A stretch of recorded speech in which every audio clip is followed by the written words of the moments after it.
stop it? Well, I'll turn the volume down first. Just turn the volume down. There you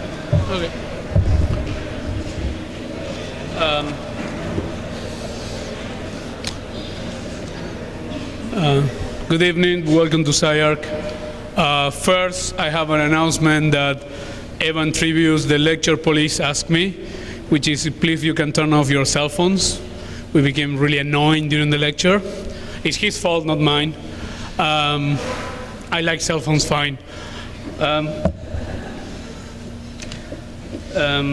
It's really my pleasure to welcome Mark Goulthorpe to SCI-Arc.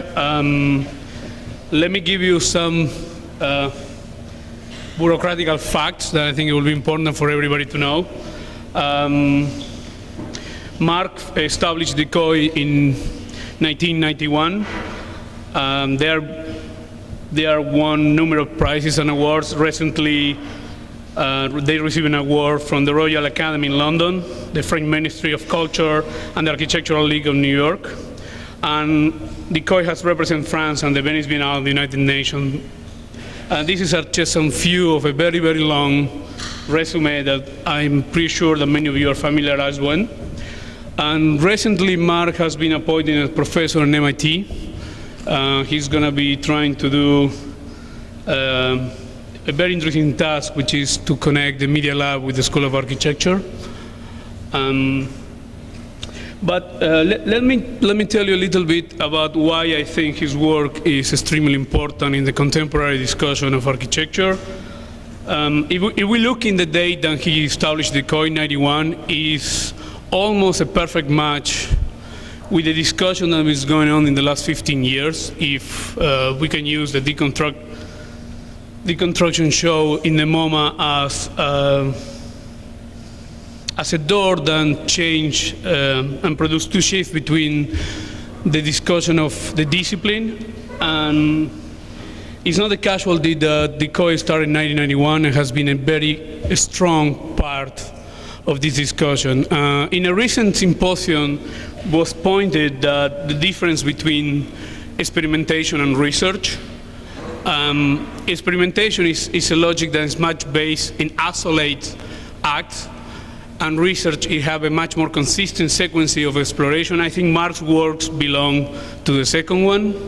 But at the same time, I always find very interesting about the notion of this network that he tried to create, working with people like Mark Berry, mathematicians, and a whole series of network that goes beyond the discipline, but not just to establish like an obsessing technique control, but try to start to figure out how architecture can active in the cultural discussion in terms of new technologies, and ultimately how we can start to bring back the notion of life within these conditions.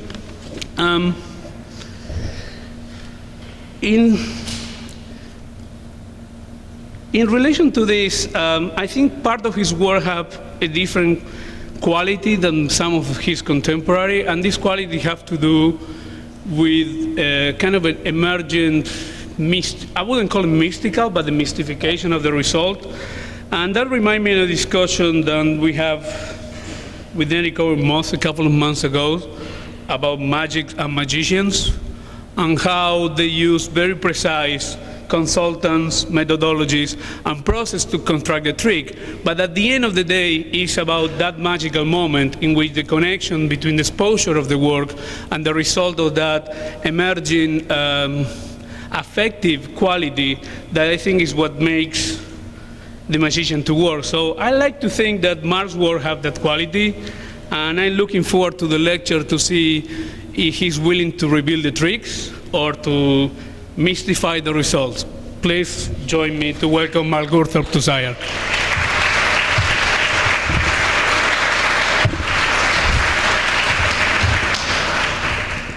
Thank you. That's very nice. I think this is the master magician, Bill Forsyth, who's taught me a great deal. And I think it's a great introduction, actually, that Forsyth, a contemporary ballet choreographer, I'll talk about how he does what he does. But I think he creates a similarly an intense and actually very magical new form of ballet. Now, hold that in your mind. This is the result of the magic behind the scenes, I think.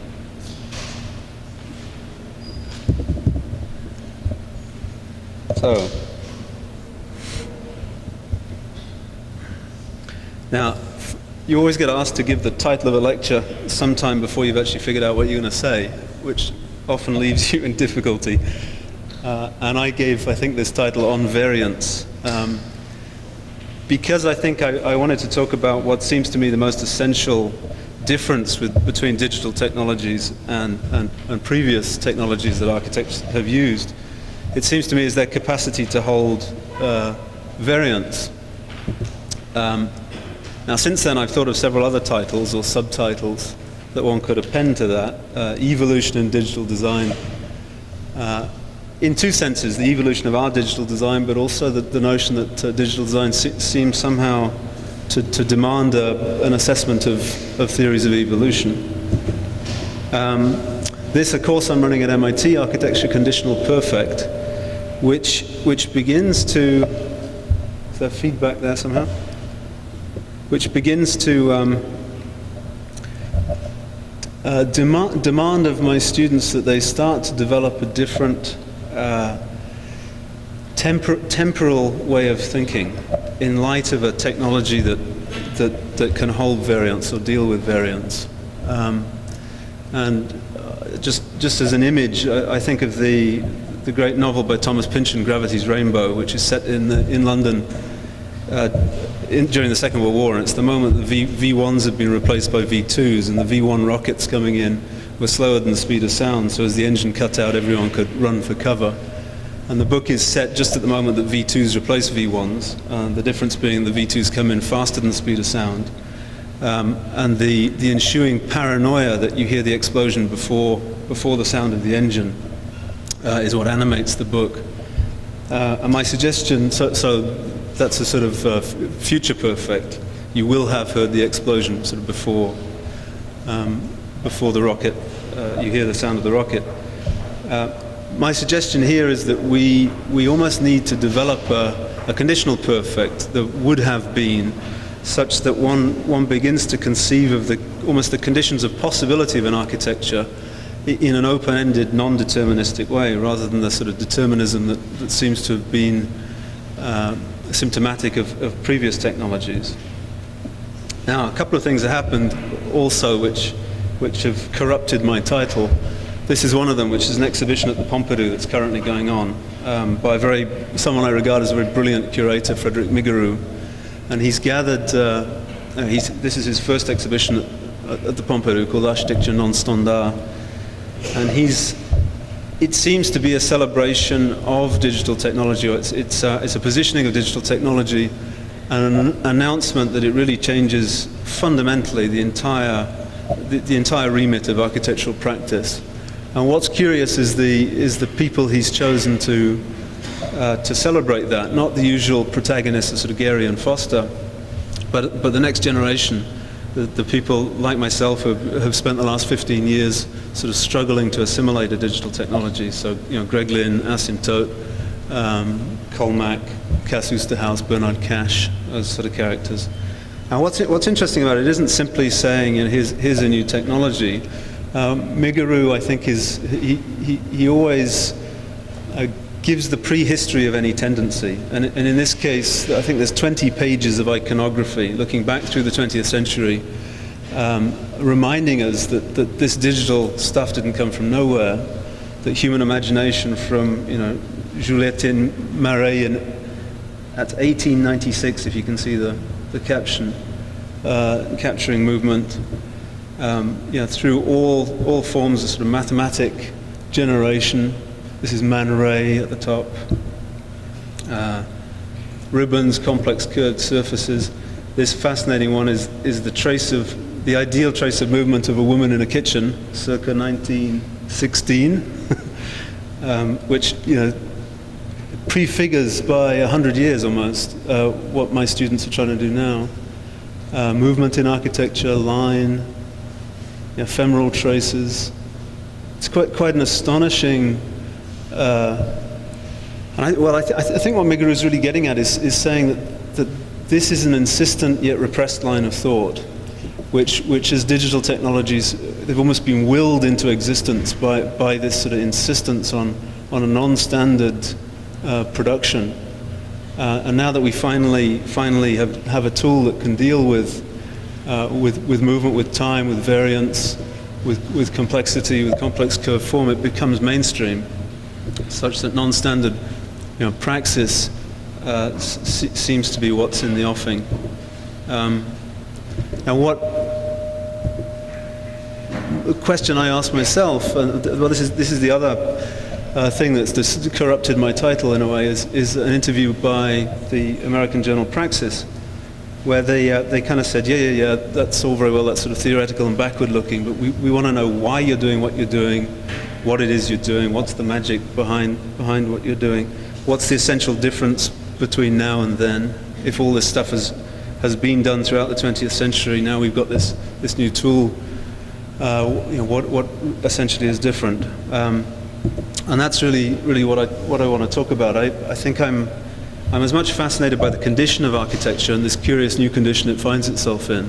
And I picked out this image as somehow representative of the contemporary condition, that this somewhat forlorn, abject, stripped, even mentally stripped figure of the architect. His mouse finger worn down, curiously, looking rather ruefully at this natural form, this shell form, in its evolutive beauty. Now, the image isn't innocent. It's from the cover of Darwin's Origin of Species, and it's the first edition, so the sort of heroic edition. And I have my students reading this at present, which might seem curious. And yet it was really Darwin, I think, who was the thinker who so profoundly shocked the world by insisting that variance is at the heart of everything. If you like, he is the topological thinker who disrupted a typological philosophical sort of lineage. And essentially he was saying there isn't an idealized world out there that is stable and static, and our interpretations are simply variant. The world is inherently variant, the natural world, based on genetic modification. So there's this insistent kind of genetic variance, and then a natural selection as those variants get tested within any given system. Now that kind of thought is not simply idle speculation. I think it's come out of it's come following the work that we've done, just exploring the propensity of digital systems, and what seems apparent to me is these sort of meanders in generative capacity. It seems it is the variance, the mutability of digital systems, which is the most compelling, and whether that's the capacity for algorithmic generation, as in the first examples. This is parametric variation, and I'll come to discuss some of these examples. This is our latest attempt to describe the conditions by which a project might be evolved. So again, that's a conditional perfect, that you're trying to put in place the seeds of a generative strategy. So another title, and I ask you to hold all these terms, sort of variance, evolution, paramorphs versus saltation monsters. I mean, Darwin was insistent that saltation is untenable. Saltation is the birthing of a species by massive genetic sort of mutation. So the thought that a new species can come into being by a sort of sudden aberrance. And he pointed out this just simply isn't the case. Monsters don't survive in nature. The natural selection kills them, and the way species evolve is by small incremental change and assessment, and it's that cycle. So when I say sort of paramorphs versus saltation monsters, I suggest that what's sort of required is not the belief that in architecture we're going to willfully suddenly create a new architecture. It's going to be through the very careful paramorphic development of variants that are assessed in within their environment. Now, I'm constantly looking for examples of creative practitioners who seem to me to be aware of the kind of implicit shift to variant systems. And I tend to look outside of architecture, particularly to the kinetic arts. And I was intrigued to find just a few months ago, I came across this young Canadian composer, Paul Steenhuisen, who's chosen this image for the cover of one of his CDs. And he writes as an introduction to his work. In 1843, Vesalius published the first of 2 volumes, which showed cadavers stripped of their skin to reveal their bone, muscle, arterial and nerve structures. His goals were to learn how the components of the body interact and to study the complex relations necessary for movement and circulation. Looking beneath the surface unlocked medical mysteries and offered a seemingly infinite variety of explanations and avenues for further study. Musically, it seems that in this aesthetically transitional time, rather than looking outward and drawing other musics into art music or anachronistically adopting an historical musical language, an endless array of new possibilities is afforded by looking within sound, within form, and within parametric relations. I think that last paragraph you could almost substitute architecture and you'd have a description of dECOi. Architecturally, it seems that in this transitional time, as digital technologies come into play, I think we can well look within form and parametric relations to discover entirely new architectures. And as he says, talking about a piece of music I'll play you a clip of, wonder is the result of intuitively and mechanically applying the analyses of fragments of complex instrumental sounds and multifarious compositional techniques to achieve a new music, a bold claim, with a new technology. So we will perhaps discover a new music. Let me just skip out of this and I'll play you. Bear with me, it's difficult to give examples from other cultural domains. I mean, maybe I'll give a couple. I'll go back to Forsyth. So this is Bill Forsyth, who I was showing as I came in, I know his work quite well. This is a CD he's released called Improvisation Technologies. Strange he uses this word in a cultural context like ballet. And it consists of a huge number of improvisational kind of techniques that he's developed. I'll just play you 2 or 3 of them, but you'll get the idea. Hold on, let me... No, so you have, in classical ballet, there is an interior that's not often published, which is a number of relationships between points of the body. So if you have a simple convoluted, you have a lot of relationships between the elbows and the knees. That makes it kind of or between the 2 elbows, you have a straight line. Between the 2 wrists, you have a straight line. So between the fingertips and the knee. An absolute awareness of classical ballet. Foot dropping is different than wrapping points together. And insofar as points perhaps point towards points on the floor. And if the body is perhaps in some relationship to the floor, and you examine how small curves of momentum establish themselves between points of the body and the floor.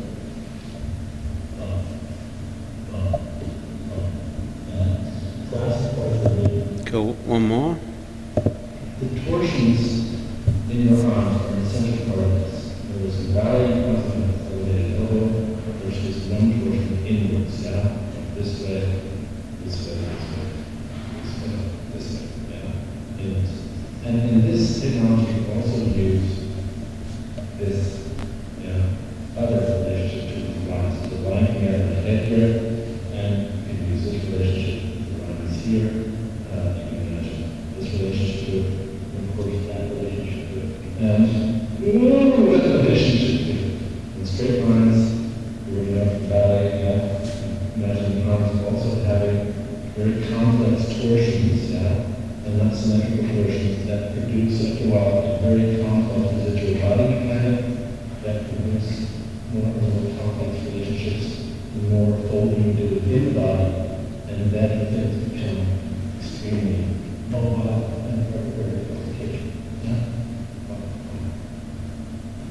torsions, don't forget the poses. Now, what I find compelling here is essentially he's deconstructing classical ballet. He's highly aware of the cultural history that he's interrogating, and developing a whole battery of improvisational techniques, seeds, if you like, which he then redeploys in the generation of performance. And I've shown you some of this, but the sheer complexity of movement that he's generating by a kind of improvisational strategy, I've experienced, and and you get 20 dancers on stage all improvising and deploying these kind of generative parameters, extraordinary new potential within ballet. And certainly he's torn open the classical canon, and it's a far more intense experience than it was hitherto. Now, if I go straight to Steenhuisen, all sorts of experiments through the 90s, a bit like Forsyth. I think the music and dance are, in a sense, way ahead of architecture in their experimenting with things. And through the 90s, he's doing a series of very discrete experiments, perhaps, but when taken together, it is a body of research. It's that you'll see. So purely electronic explorations of generation, timing. I'm going to flip through these very quickly. Perfectly happy to use traditional instruments, but always deployed in curious new ways.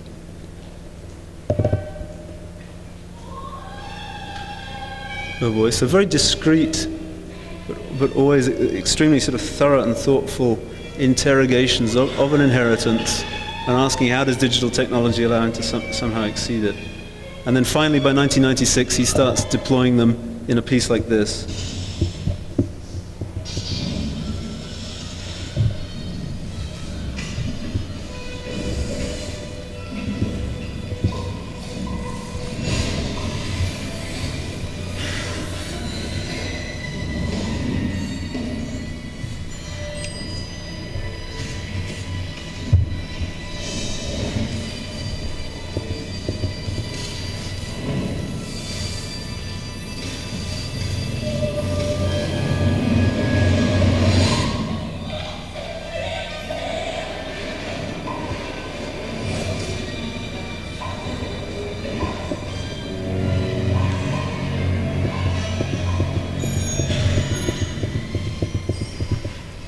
Now, forgive such a short clip, but I hope you get some sense that out of these sort of very discrete experiments, he too is devising a generative process that is kind of parametrically generative. It's almost genetic, in that he's sowing seeds which are spewing forth, and he's acting as a sampler or editor, as is Forsyth, to create a new music in his terms, an incredibly intense. It's almost as if it's operating at a different speed, and that I find. I mean, if I could situate our work, I'd say that I think we're doing the kind of exploration that Forsyth and Steenhuisen were doing in the early 90s, and we have yet to deploy that really as a full sort of opus. Nonetheless, so what I pick out of that piece, Wonder was determined intuitively in the initial mappings, but there's a barrage of compositional techniques which create a sort of new sound world. He's written of, I won't read through it, perhaps you can scan read it yourself. But the final line, to achieve sort of polyvalent levels of interpretation. And I think in both of these cultural practitioners, both obviously at the peak of their pinnacle of their discipline, one sees an exploration of a new creative process which is dealing with variance and finding ways of deploying variance to create incredibly intense cultural output. Forsyth is using improvisation techniques, naming all these discrete strategies, and then setting them loose in combinations, and simply sampling and editing the result. And Steenhuisen similarly developing a whole series of terms within just one piece. That's just from his writings of wonder, naming these new techniques that have really been enabled by digital production and culling the effects of their deployment. So architecture conditional perfect, what I'm beginning to sort of sense is if we're really to deploy the capacity of digital systems, it will be in developing a mental capacity to embed the conditions of possibility of something and sample and edit it, rather than the kind of deterministic strategies of current production. Now, going back sort of 5 or 6 years, if I try to sort of tease out a line of research through the kind of assimilation of digital systems, I'll start with this one, which concentrates really on creative process. And I think what is in the offing is an entire reworking of creative process through the kind of development of form and the modeling of form through the production techniques, which is all sort of up for grabs. Now this was a competition for a gateway to the South Bank in London, and the site is this rather forlorn tunnel under a railway viaduct between Waterloo train station by Grimshaw and the South Bank, which houses 5 or 6 of the major cultural institutions of Britain. And as such, this is really the entrance to British culture from the railway station. A curious site, a sort of tunnel in depth. And what intrigued me immediately was not so much the physical context. I was intrigued that it was a tunnel already, but it was the movement and sound around the site, the transport systems that overlap, but the movement of people, their footfalls through the passageway. And so there again, the site, a sort of small plaza at the entrance, a tunnel about 50 yards long, and then so people sort of gather here and are funneled through and down to the South Bank. Now the notion of a gateway to British culture seemed anathema. London is a city that's highly suspicious of any kind of high culture, and so I was eager to avoid any kind of cultural front door. And instead, we wondered whether we could develop a gateway as a kind of passageway that would interrogate people's movement, the quotidian kind of movement of people through the city, and wondered if we could develop this by using the dynamic aspects of the site and somehow trying to model them. So using the capacity of the computer to capture sort of movement, sound, etc. So we deployed a variety of strategies, certainly not expertly. We were pouring fluids through the tunnel and creating what I call a second site, which is sort of the movement of people from Waterloo down through the tunnel and off to the left, which gave us this sort of new condition. We then attacked that with sound gathered from the site, which broke up those sheaths, generating a sort of endless series of shell forms, which immediately suggested it was a site for sound and light sculpture, such that as people move through this space, so their actions and movements cause an electronic sort of reconfiguration of the space. So out of those kind of strategies sort of fell the beginnings of a formalism. Certainly this wasn't designed as such. It evolved out of this exploratory process, where at the slow end of the site, a kind of languid archway, a series of shell forms ending in this sort of high-speed tail that ejects people, and these curious forms emerge, unsatisfying in that somehow we're still front door, back door. The forms themselves seem untenable, but in terms of budget and construction. and they really didn't fulfill my desire to fold a continuity of space through this thing. So it really is a passage in depth. So we went back to sketching in 3 dimensions, trying to learn from the deployment of all those kind of curious experiments, and remembering kind of the tendency of movement. So we end with these sort of diagrams of knots almost, and this is the final form which emerged quite suddenly but quite late, as if we sort of assimilated something from all of those experiments, and finally it's just 4 surfaces. The two floor surfaces fold up, and they're a decelerating arch. And this became the final form. Now, typically dECOi are working. We're based in Paris, but increasingly we've developed a network of relations with sort of technical specialists. And here we were working with mathematicians in London, Mark Burry's team of parametric modelers in Australia, such that as we're generating a sort of creative circuit, so they're technically rationalizing it, and this ended by being modeled parametrically as a ruled surface, such that we could build it with straight line sections of aluminium, imagining it as this series of tessellated aluminium surfaces, which would be the site of light and sound sculpture. So it becomes a sort of giant oral canal through which, as people pass through it, so perhaps it's just focused on their changes of movement rather than simply their presence, such that the entire thing becomes a kind of ministry of silly walks as the introduction to British culture, which seemed kind of appropriate.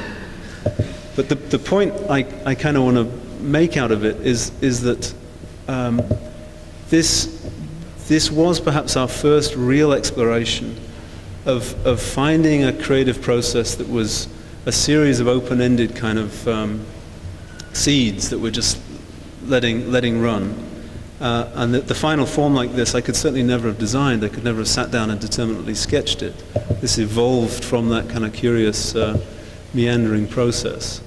And I think that was the first moment at which we, as an office, began to trust that there are other forms of kind of creativity than the ones that I'd inherited through my education. And it begins to hint at a kind of even a new social space, this kind of what I call an alloplastic reciprocity. The project, an autoplastic relation between the self and the environment is a fixed and static one, such that there's a sort of stubborn materiality. An alloplastic relationship is a malleable and reciprocal relationship of exchange. I think in our creative process here we're adopting an alloplastic approach, in that we're releasing things that we're sampling and editing and modulating, and allowing them to reciprocally feed back and forth. And even in the final form, people in this space are in a reciprocal relationship with a kind of electronic listening device that's recalibrating itself according to their presence. So sort of alloplastic in a double sense. Now that kind of line of thinking of a sort of architecture of reciprocity fed into this next competition, which again was for an art piece.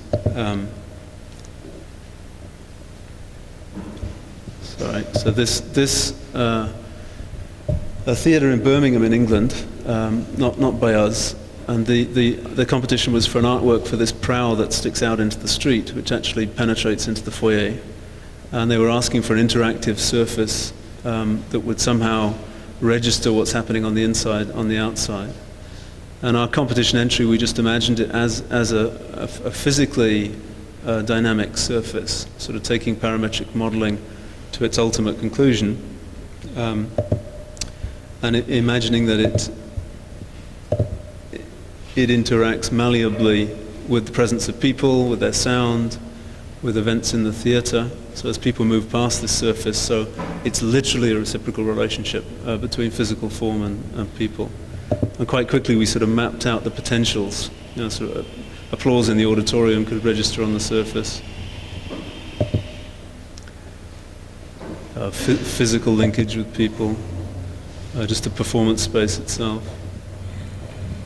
Now the problem with proposing things like this is occasionally you win these competitions, which we duly did, which gave me pause for thought. But already we'd worked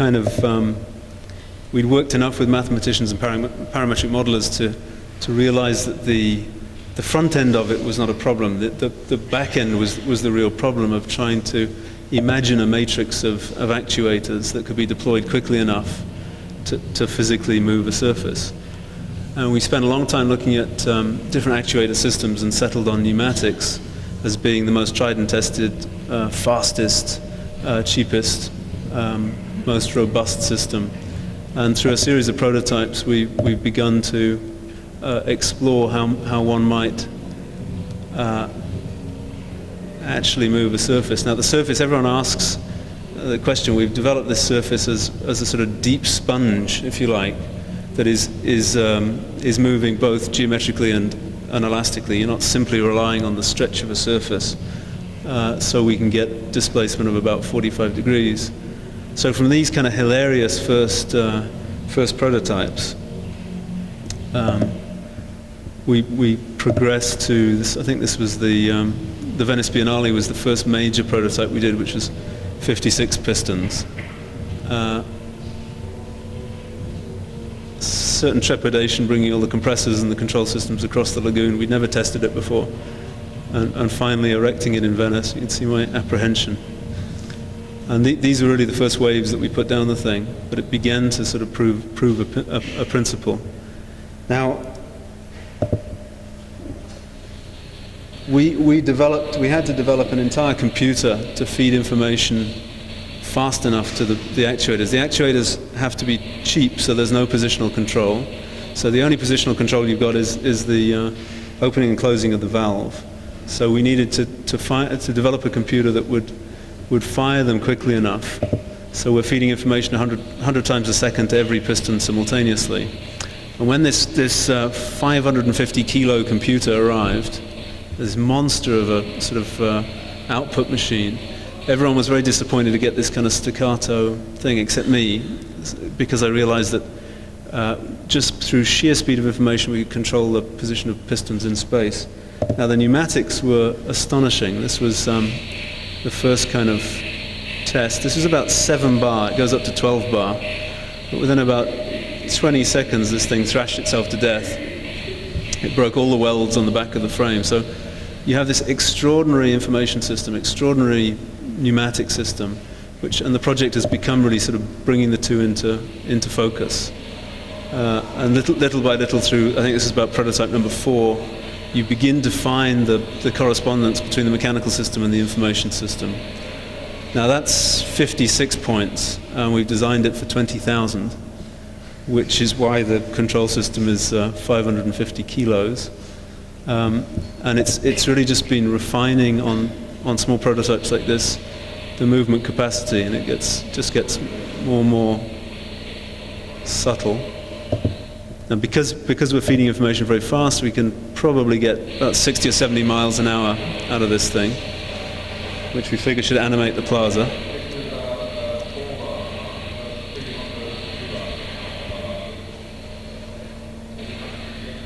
And behind the scenes, mathematicians, programmers, developing a kind of mathematical puddle machine that's looking for an instant responsiveness between your computer input. You can drag your mouse across the thing, and you get this deployment of a wave. So that the first kind of sense of information and form intersecting.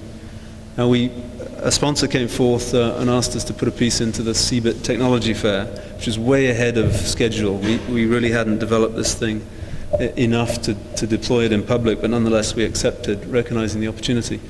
And this was the first big piece that we put a wave down. This is the very first wave, in fact, which is late one night in Bavaria.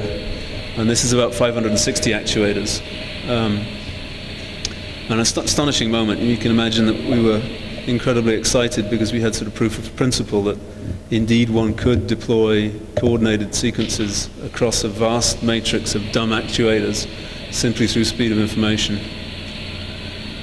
And we danced with it and we drank with it all night. It was great. And that ultimately then arrived at CeBIT. And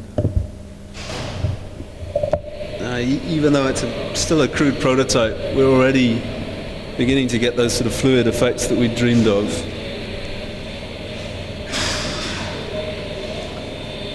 The color is, it's a bipolar metallic facet. We're just changing the color of light on it. And essentially at this stage just running algorithms to test the kind of definition that we got. The density of actuators is just determined simply by the cost of the thing.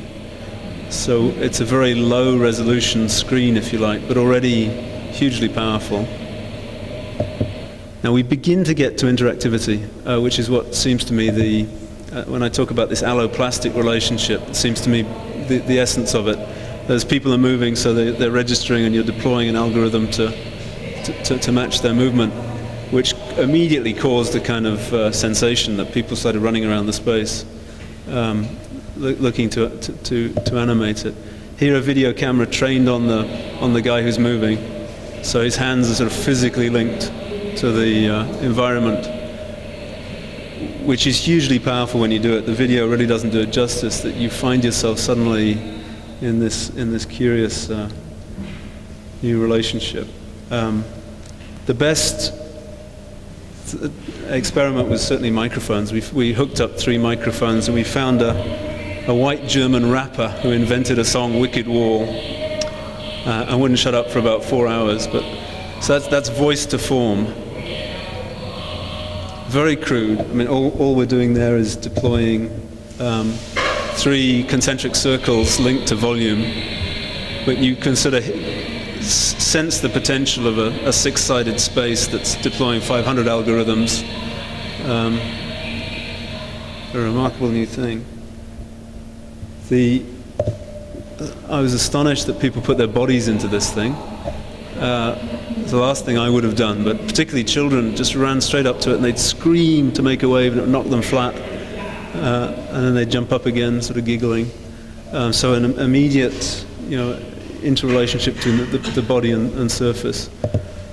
The most beautiful aspect, I thought, behind the scenes, this sort of information sea, where it's simply the speed of information that is allowing this to happen, which is 100 times faster than anything you're seeing. And we're just at the lowest sort of resolution to begin to get text, but it throws up, it's as if the surface is nothing. I keep sort of saying we're providing nothing except the potential for architecture, if you like. So rather than determinately creating a form, you're creating the parameters which allow the coming into being of something through the impinging parameters that you're gearing it for. And if you like, this is sort of the ultimate expression of a parametric model, a parametric system, that you're simply developing the series of variables and allowing them to come into play. And the effect on people was quite remarkable. I was astonished to sort of see the pleasure people got from finding themselves within the architecture as the sort of event of it. Now, completely different track. Let me feed you some sound. This is a small architecture gallery, art gallery, in London, where the clients were a couple of young, ambitious gallery owners who asked us to requalify the art space, the kind of ubiquitous white cube. And we've simply taken the surfaces of the white cube and there was an existing column and we've pulled them to earth into this sort of plastic deformation to create these limitless, sort of depthless, volute forms. Now it's a very discrete experiment. It's a sort of, just like Forsyth and Steenhuisen's sort of working. And we're simply working it through to try and understand what it takes to produce a complex curved surface. And spending an enormous amount of time developing all the cutting patterns for the sort of non-standard framing. We imagined it as a thin fiberglass shell of 2 or 3 millimeters, such that it would be strong enough to hold quite heavy artworks and sculptures. A lot of it is cantilevered, so the structure behind it became crucial to build it to a tolerance of about 2 or 3 millimeters, which we tried to do. we couldn't afford laser cutting, so we're just printing at full scale the cutting templates, and they were just gluing our drawings to the templates, cutting them out, welding them, and it came onto site beautifully as these sort of curvilinear ladders. These were then, we welded a matrix of curvilinear aluminium tubes, quite thin tubes, to create a kind of springy backdrop, and then attached aircraft ply as a second sort of system that was also in tension to work against those things. So you get these two surfaces, and this just as a formwork. So these laths of aircraft ply come in to start describing these surfaces, and I found this really beautiful. The aesthetic that emerged from the kind of manual labor of screwing these strips back. You could see where someone had been lazy or someone had been diligent. There was a kind of different aesthetic in the surface that was coming out of it. I just wanted to varnish it at this point and leave it as it was, but the artists would have none of it. They insisted on their beloved white surface. So we persevered, and in truth we needed the fiberglass to strengthen it. So then the fiberglasses came in, and very quickly they just fill those surfaces and grind them back. And they're used to building boats and cars, so really they needed no instruction. They just immediately sensed what was necessary, and very quickly, it probably only took them 3 or 4 hours to fill every crack in this thing and grind it back. And this sort of soft and sensual form emerged where we could see we had precision. And where you couldn't see it, you could feel it. You could run your finger down that thing, and you almost needed to work with touch because there was no sort of depth that you could appreciate.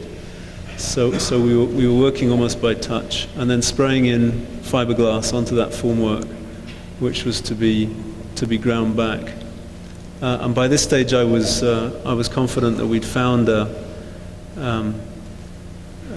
curious process, but somehow a compelling one that was giving birth to this strange, complex curve, very accurate, taut, curved gallery space. Now, some 3 days later, I sensed something was amiss and took the train back from Paris to London and found them halfway through demolition, and the artists had refused to hang their work in the space, so the gallery owners had ordered it demolished. Which was a quite astonishing moment. I mean, it was, of course, difficult to take, but at the same time, it was a fascinating thing that there were many. It was an extremely elegant piece. It was certainly not sort of threatening or vulgar. I think it was simply the energy and commitment of the team working on the thing had completely thrown the artists, and this kind of implicit challenge that they find a new relationship between you're just taking that flat surface and just curving it and asking them to deal with the consequence of it was just rejected, and it provoked this quite violent reaction that's ultimately what it became. Back to the ubiquitous white box. But fascinating to me that incursion into a kind of normalcy of architecture should provoke people to such extent. Now, following on in this track of, you'll see that I'm sort of tracking from creative process through the kind of formal development to fabrication, and this next project is probably the furthest we've got in play some more music. In actually fully deploying a range of digital techniques. This is an apartment in Paris, which we just finished.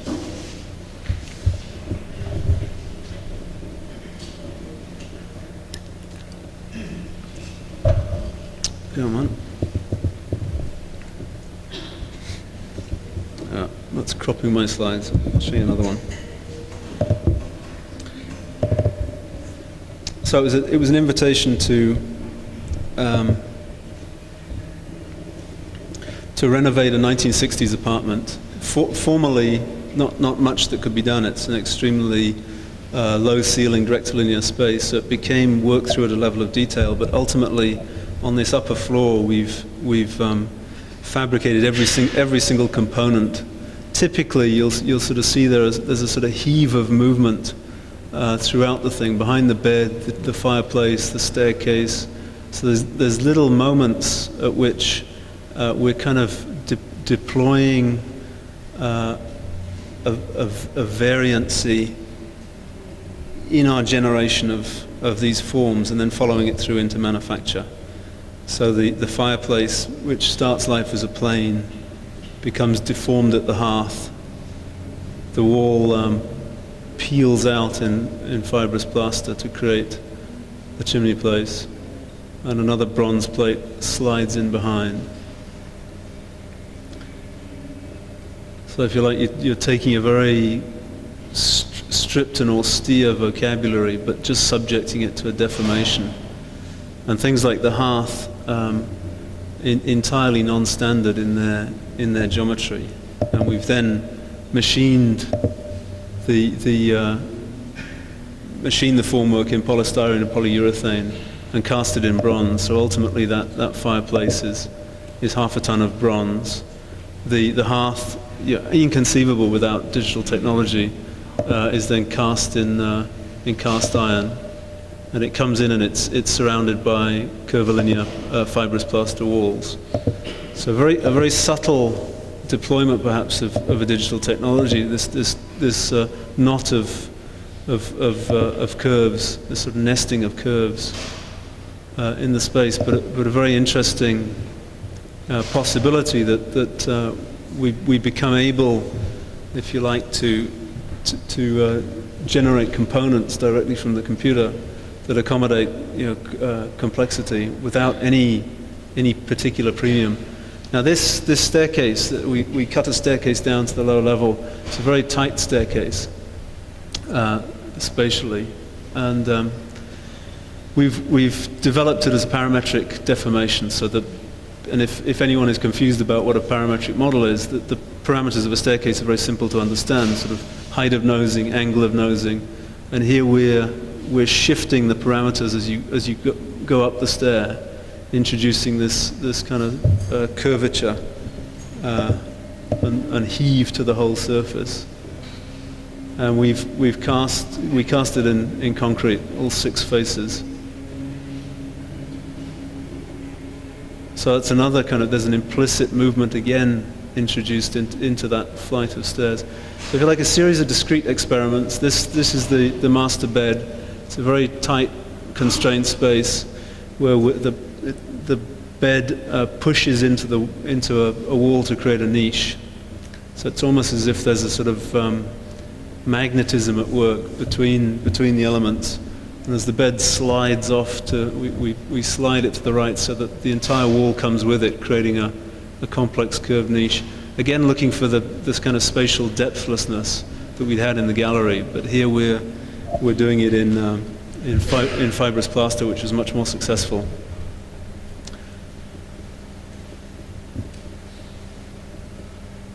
You'll see that speed that up a touch.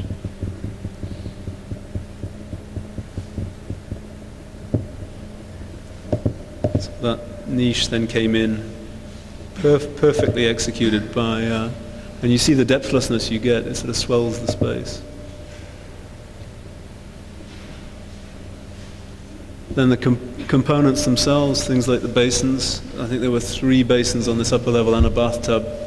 Again, we subjected those to, it's as if, as the body of the person approaches, so it deforms the component as the water hits, so that too impinges on it. So the forces that are at work around the component are acting upon it.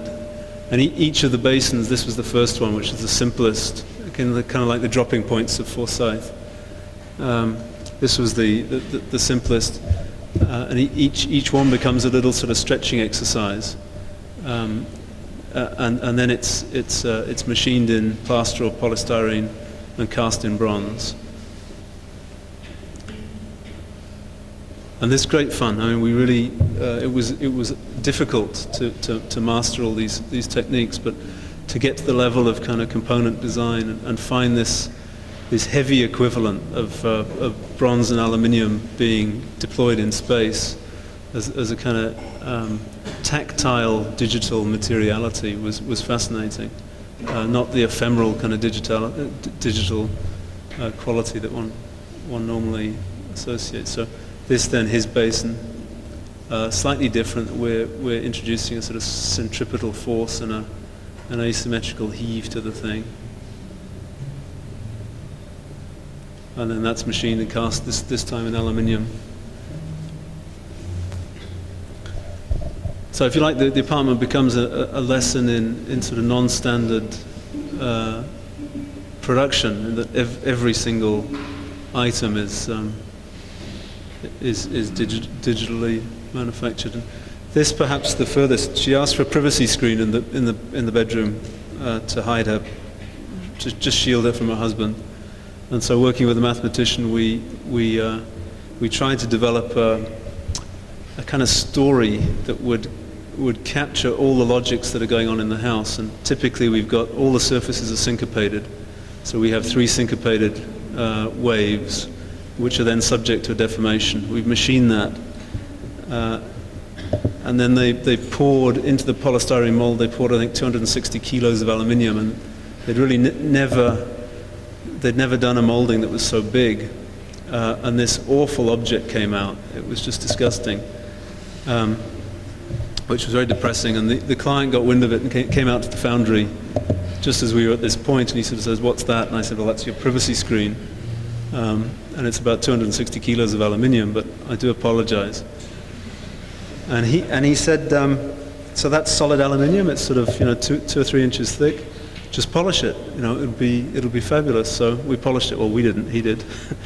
And this astonishing object came out.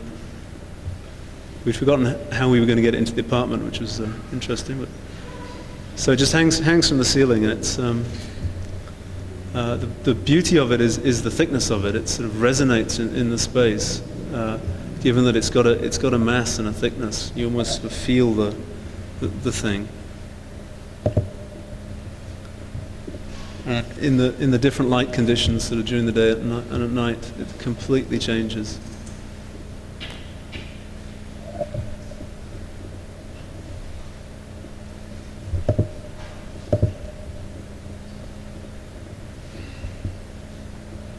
So curiously, despite its restraint, I think this project hints at quite a lot in terms of sort of manufacture. I think you're finding a range of techniques. Again, they're very discrete. The generation of complex curved surfaces and teasing out the specific quality of that complex curved surface, which is its depthlessness, its sort of flotation. Putting all the components through, developing them as a series of parametric variables. So that image I kind of like. It's not a good photo because it's too yellow, but here you have a complex curved surface that's really been beautifully executed by the fibrous plasterers. I mean, typically they do classical cornices. Non-standard components. So every basin, every bathtub is done. Mathematical surfaces. So despite the kind of restraint, I think it's a project hugely suggestive of what might develop, and a very rich materiality: ebony, bronze, concrete, stainless steel. That wood there is actually 2,000 years old. It fell into a marsh about 2,000 years ago, and the tannin in the water has stained it black. So a very compelling project to have followed through. So that leads on.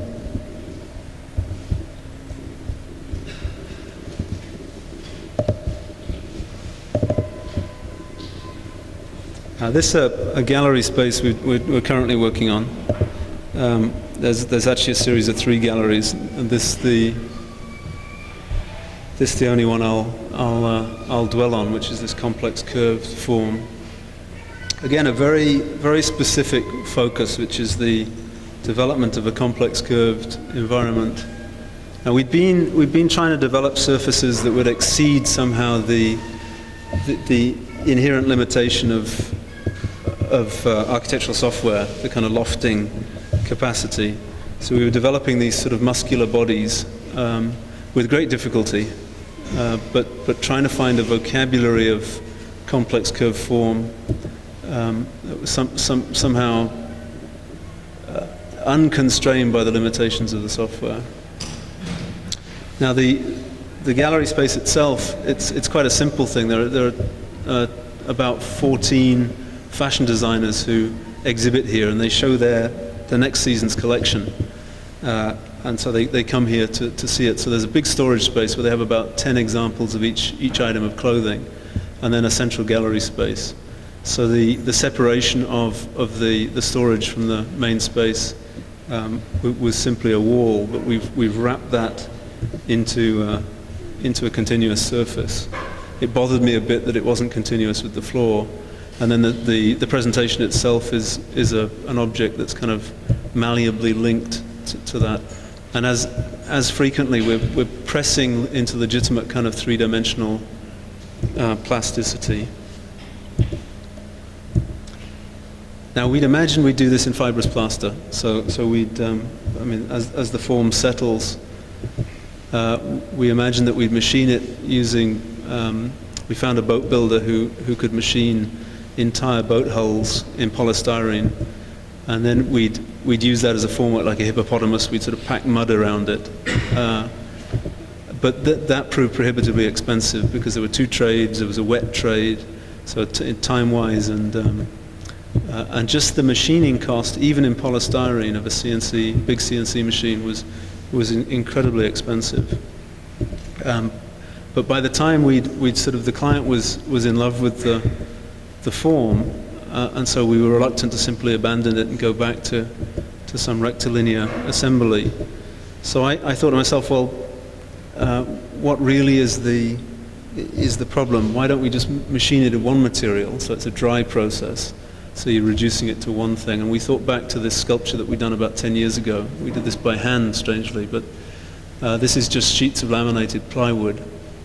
And what that suggested was that we could carve, or we could cut and carve the entire form as a series of laminated sheets, and reduce the machining, the actual machining. So where you're using the nose of the drill bit, you reduce to just the extremities of the space. And then all the intermediate sections, you use the drill, the side of the drill, which means you get a far greater surface area of cut, reducing the cost by about 10%, to about 10% of the machining costs. So the project began to evolve as through a series of models, imagining it as an entire carved plywood environment, kind of digital desert, if you like, which I found hugely suggestive. And where you were balancing the costs of the thing notionally by the proportion that would actually be machined and that which would be cut. And that's led us to, the astonishing thing is we began to cost that. It came to about 75,000 euros, so probably about $85,000 for the entire space. And when you think every single line on that is a machine cut, it's a completely unique machine path. So we began to develop these machining diagrams with templates and things, pushing even the joints between the sections into three dimensions. But these kind of beautiful working drawings came out. We found a carpenter who has about 10 years of experience with CNC machining, and developing the formwork by which he would build it, so it would be built in sections, so he can turn these little formworks onto their backs and just lay these things on. And he refused even to rebuild the whole thing in his workshop. He was so confident that it would be accurate that he was simply shipping these sections in a truck. Now so this, we sort of hinted at this form. Now the next development was the realization that the aesthetic of the whole thing was emerging absolutely linked to the economy. So we needed to be able to vary the amount of machining according to with a sort of flexible model. So we developed this scripting. And ultimately, this project is not drawn at all. It's 2,000 lines of code. So the green line is the angle of the cut. We're trying to move beyond simply a two-dimensional slicing of the object to deploying the planes as a sort of concertina, so they move spatially in 3 dimensions. And then the red line is the density of the cuts, such as you begin. So that's the definition of planes. Now, as you vary the red line, so you increase the density to machine around the extremities, and we call this extremity Pamela and the other one Bill. So you see as you tweak these things, so the density varies. And we just put it through its paces, so you can sort of see that it begins to. So finally the sort of S&M version at the end of it. But so what seems to me compelling is that you're going almost from the kind of creative instigation of the project all the way through to fabrication with a variability. You can be working this back and forth aesthetically, cost-wise, which seems hugely suggestive. And these last images where we're actually breathing open the spacing, so the spacing is varying as it goes, so that it's fully machined as a solid surface at the extremities and breathes open in the middle. And that, I apologize for it being fuzzy, but the sheer weight of this file, it's about I think 100 megabyte file in Rhino. It's regenerated in 12 minutes, and we sent this off to get its stereolithography model, which was fine, except that the ends fell off at night. Pamela fell off because the joints holding the stereolithography just cracked, and the model builders here in Los Angeles kind of called us up triumphantly and said, your model is inaccurate, and if you want us to redo it, you'll have to remodel the whole thing, sort of suspecting it was going to take us months. It took us 12 minutes. We had a file back where we varied every single dimension, which was astonishing. So this is a piece of scripting by one of the MIT PhD students, Stelios Dritsas. Very, very beautiful too. So one last kind of initiative.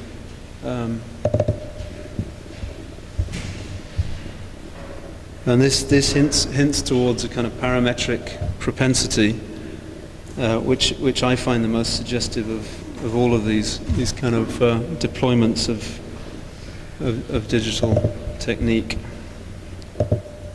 Now, this is a project in London, just next to the Thames. That's Tate Modern, for those who know it. That's Herzog de Meuron's extension to the Tate Modern building.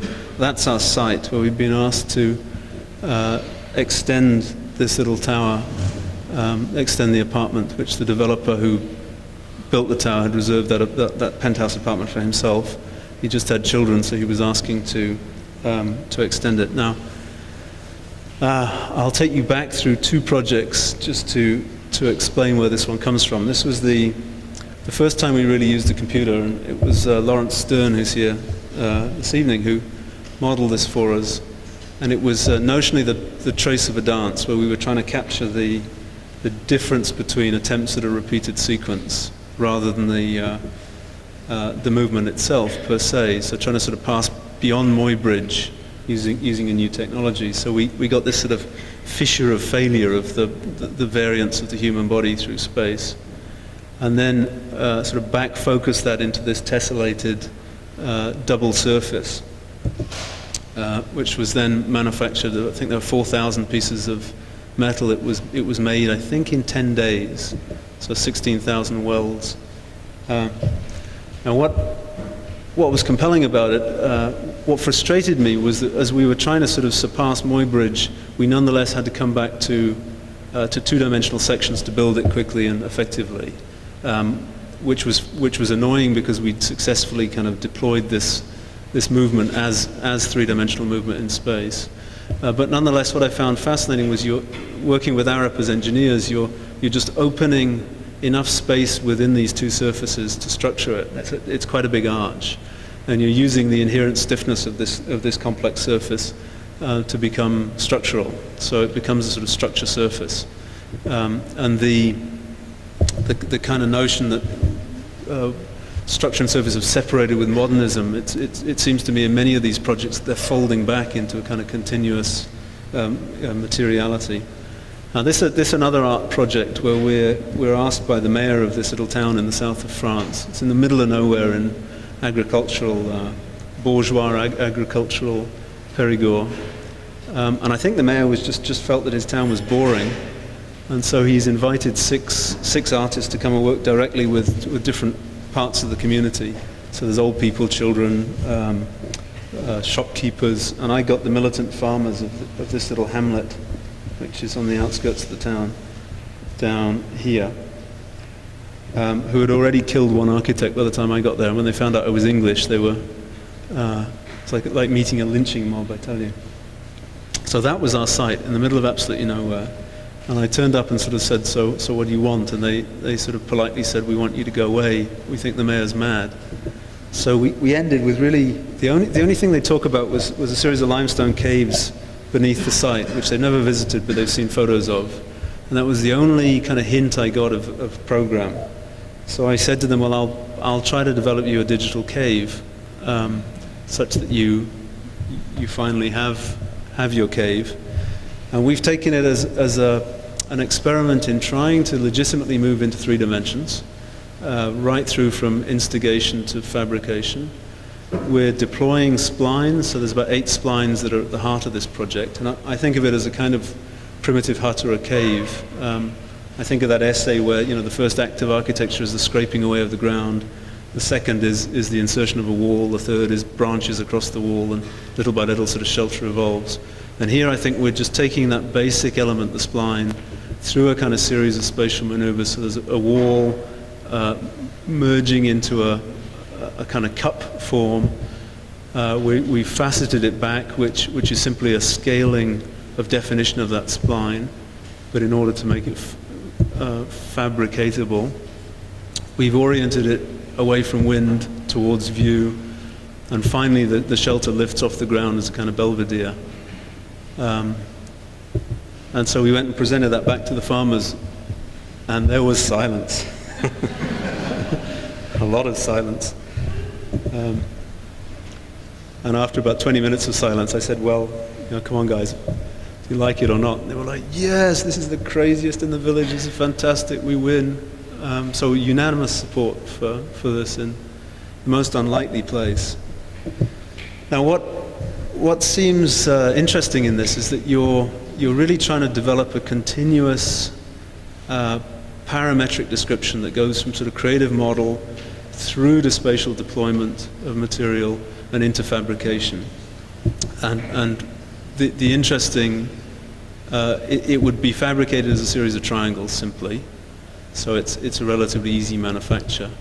We dispense with the idea of an internal structure, so the proposition became to do it in fiberglass, where the thickness that's opened is also fiberglass, so it's just one inert kind of cold material that's glued together. So they're a prototype piece, which is the splines faceted back to any definition you like, really. A depth opened up to give the engineers something to work with, and the thickness of material also opened up that the engineers can vary in a parametric description. This became the working drawings, which I confess confused the hell out of the poor fabricator, but he got through it in the end.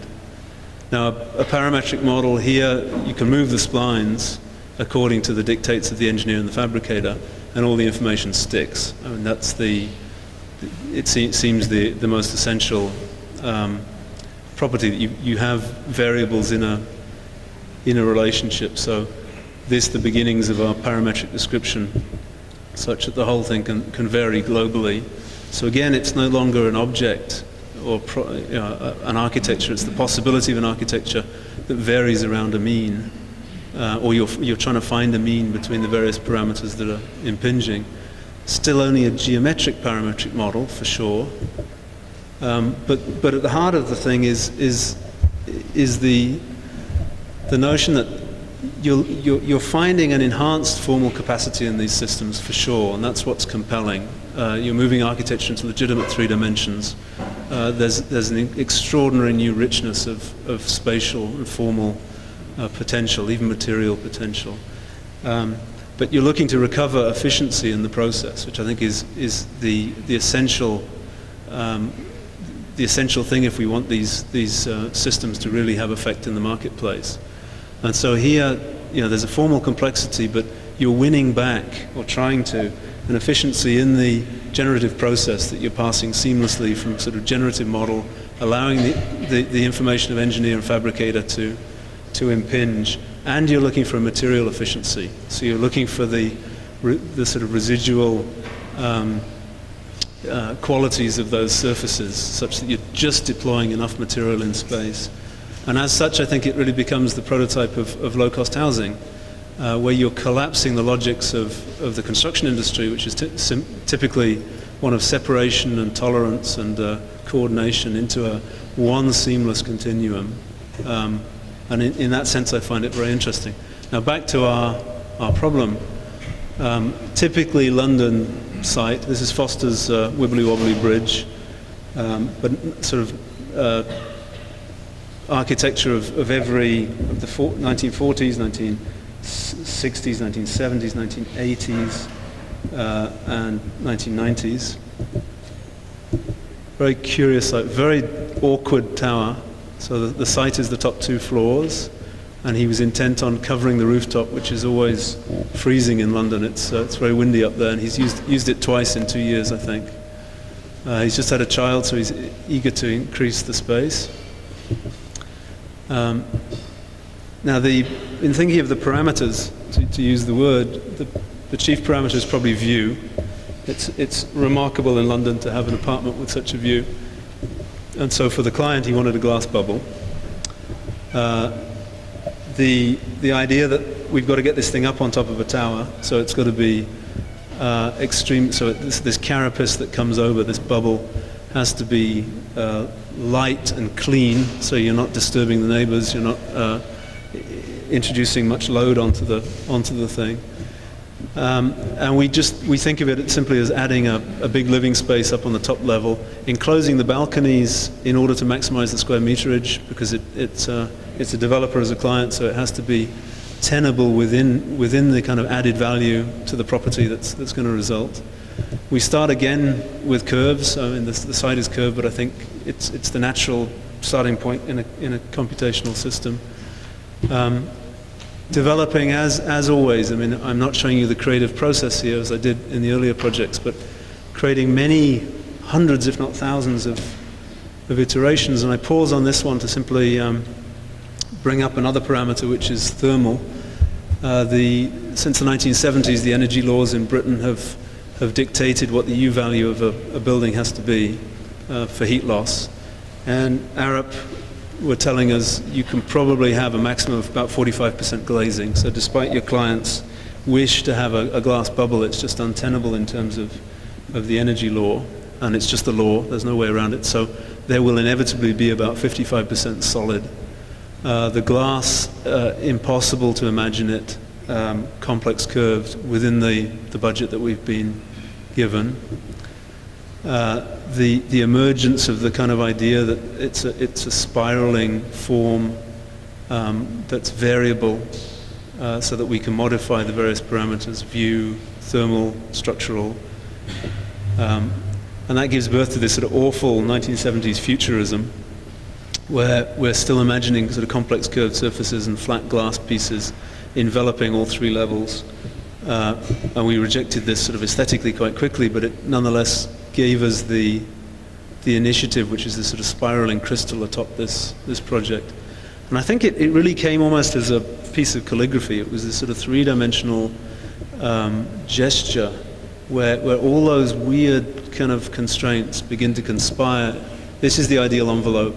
It fractures into 2 materials in 3 dimensions. So you're looking to push into a sort of legitimate 3-dimensional deployment. It's a paramorph, so it's so this tessellated 3-dimensional environment begins to take hold. And what for? You know, it's in the belief that there is a kind of extraordinary new architecture to be had. So again, it's just following on from that sculptural project. Notionally, it's a fiberglass prefabricated, three-dimensional, parametrically controlled creature. And as we begin to assess the results of that kind of chance process, again, it's this sort of open-ended process that's not designed, it's sort of teased out of that brew of stuff. We find it's really quite compelling as an initial form, and it's still just a sketch design at this point. And notionally, there's only one detail. You know, it's a parametrically variable detail. So once you've mastered it, it's. So then the client sold the apartment in horror, and the next owner called me up and sort of said, "We understand you've done some plans for an extension." And I said, "Plans? You seen this thing?" And I went and showed it to them, and they just said, "Wow, you know, go for it, fantastic." So we then begged a period of about 4 months to work with Arup on trying to really understand how we could legitimately propose this to a planning board, realizing planning was going to be very difficult. And it's forced us to go back and say what would be the parameters of such a form, such that we can all communicate and sort of work. So it hasn't been generated parametrically. It's kind of it's groping to a parametric propensity, and we're working sort of between this sort of pre and post. It's a sort of cognitive stretching, a bit like I think the Steenhuisen or Forsyth examples, where they're working through a kind of potential. But here are the parameters. We've got two shells, which are the ideal forms. The outer architectural one, the inner engineering one. So the engineers can just vary that inner shell. We're then intersecting it with a series of planes which can be accelerated and decelerated. So there's a structural series which are the blue lines, and a decorative series which are the sort of faceting points. Now curiously they flip over their function, because as it accelerates around this spiral, so the two definitions change, which puzzled the engineers a bit. But from that we begin to, so you just intersect all those planes and you get the nodal points which you then facet. So that our first attempt at kind of parametrically seizing this thing, and you can see it's greatly tamed the form, meaning that, and the reason I think is because all the external points lie on that blob, such that it's just a faceted blob finally, and the energy of the sketch design is lost. And so we realize that that choice of parameters is simply wrong. So we prioritize something else, which is we allow the glass to be quadrilateral, which it wants to be anyway, which pops off one corner of every glass plane, and then you follow that one through, and it becomes more sort of aggressive and characterful. And little by little you're sort of feeding back and forth, sort of saying, what does this form want to be? The engineers are beginning to say, well, how does this work structurally? Does it work structurally? And slowly this paramorph takes shape. The analyses of the engineers, they began facetiously by saying, you know, that's what it wants to be and that's what you're trying to do. But bit by bit, and initially they're insisting on this structure surface dichotomy, and I keep saying to them, no, this is untenable. You'll never do this in budget if you maintain the logics of the kind of extant construction industry. It has to be a structure surface. And so they begin quite thoroughly working through it, imagining it as a skin that is sort of machined, and ultimately they become comfortable with the form. What we tease it back and forth. So with a 3 millimeter aluminium skin, so the structure is a 3 millimeter skin. We've done two prototypes, fiberglass panels. You can see the poor fiberglass manufacturer is none too impressed. And what we found with the fiberglass was, despite its sort of promise of being this inert material, just the glue going off deforms it massively. But fascinating forms. I found them really compelling, again with a bipolar coating. These curious sort of stealth objects. And they have to be accurate to the millimeter, because 4 or 5 of them come together in 3-dimensional space. And then backing off the fiberglass and recognizing we need an even drier process, a process without any kind of liquid or setting or gluing, or we turn to aluminium honeycombs, which are used largely in plane manufacture and train manufacture. So notionally it's a hollow leg. Perhaps there's webs in the middle. I want to get rid of them, but Arup still put them. And they're simply machine panels with then they're made as composite panels on the outside to give insulation and waterproofing. The honeycomb is itself floppy. They CNC machine templates, which they then resin fill the honeycomb, and they bind that in between thin sheets of aluminium, and they can glue on foam and again bind that into aluminium, put it in an oven. Then they machine it. They've got these huge CNC machines. They're about 20 yards by 6 yards. And they're running with these big sort of propeller blades, which give a big flat cut of about 6 inches. And they're running at 100 yards a minute. So it's amazing. So that would create the basic triangular forms, and then the more typical drill bits come in to make all the fixings and the reserves for the glass. So the proposition becomes that it's an entirely kind of prefabricated single process thing. Now, the engineering was really difficult because all the finite analysis software doesn't cope with funny triangles, and what we've had to do is develop it. The basic building block is 2 pyramids. So Arup have a stable figure that they can believe is the kind of basic form. So every piece of the leg is a triangle at the wrist and the elbow, linked with six triangles around the box. So that becomes the kind of sketch of what we imagine. So the fabrication process is simply screwing these pieces together. All sorts of interesting things that come out of this. If you facet it with the curve of the building, it kind of pinches the cross-section into star shapes, which became, sometimes they even self-intersect, which we call the architect's trousers. And then if you facet against the curvature, it kind of inflates the trouser leg. So that was the engineer's trousers. And you can imagine who won. And so then you're just imagining that the thing comes in entirely prefabricated, and you just put the glass in and silicon it in place.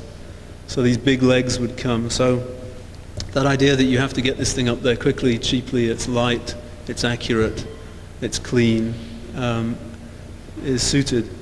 Now Arup kind of began to go along with this. They were fascinated that when they weighed the structure, just the aluminium they were using was about half the weight of any sort of efficient structure that they would normally expect to deploy. So a sort of Norman Foster structure or something. Just simply in terms of material, this was less. Without thinking about what normally one would deploy for a facade. The detailing is going to be very tricky because you're taking load around those corners. And the issues of gluing the honeycomb and the resin and how it bonds were of concern to them. But the biggest concern was tolerance. They sort of said, you're proposing a system which is zero tolerance. And I said, yep, that's the logic of these machines, And so we set about building some prototypes, and these were the first resin-filled. So that's an aluminium honeycomb, about 1.5 inches thick, being machined down to, and you see the double bevel. When you get more than 2 triangles coming together, you get these very curious forms. So it really comes down to, that's a 15-meter triangle that comes down to the millimeter. And it was at that point, I think, Arup really became excited by the prospect, because you're proposing a kind of telescoping of the construction logics that again sort of rediscovers an efficiency in the thing. So here there's all sorts of geometric nightmares. This is offsetting triangles in 3-dimensional space. You don't get a point if you've got more than 3 triangles at the start. But CATIA reduces, I think, 59 operations of offsetting, extending, and intersecting to 1. So it becomes very easy to sort of predict these things and chase them through. And that's the stage we're at, is really looking at the detail level of the geometry. And this is the latest model, which is engineered, so Arup are happy with it, the fabricators are happy with it, and this is now the proposal we're taking into to show the planners. And in terms of costing, we've just done initial costing, but it seems to be believable within a kind of normal budget. And the space, as we begin to model that, I mean, you can see how transparent it is. When you think it's just a 1/16 of an inch thick aluminium that's holding that thing up, it's really remarkable. So we've modeled it, and even building the model, you're kind of, at every scale, you're having to do the same thing, so we're having to develop a thickness. So this was a stereolithography model done here in Los Angeles, actually, and the spatial quality inside of kind of from a large scale to a small scale as you wrap around that space, incredibly compelling. Now we've begun talking with the planning authorities, and it's taken probably a year of very cautious negotiation, showing the models and prototypes, and it so far so good. It really seems to be very well received, and I'm hopeful it will sort of come about in the next year or so. The only obstacle is the residents of an adjacent building are complaining about loss of light, and we've simply pointed out that it is a paramorph. It's an object that can change its form without changing its properties, such that we can modulate it to sort of ameliorate that condition according to their input as well. So the thing just absorbs all the parameters around it. So I'll kind of leave it there. That I think this is probably the project where we are stretching the furthest to try and imagine a kind of conditional perfect capacity for architecture, where we're no longer doing this sort of pre and post testing, but we develop sufficient aptitude that we can actually begin with by nominating the parameters, as Forsyth does, as Steenhuisen does, to produce an incredibly intense new form of architecture, where the magic, if you like, is the seed of the kind of reworking of every tenet of our architectural tradition, and its deployment in a variable system that is to be sampled and edited rather than determinately kind of controlled, to produce a kind of precisely indeterminate architecture. Thank you.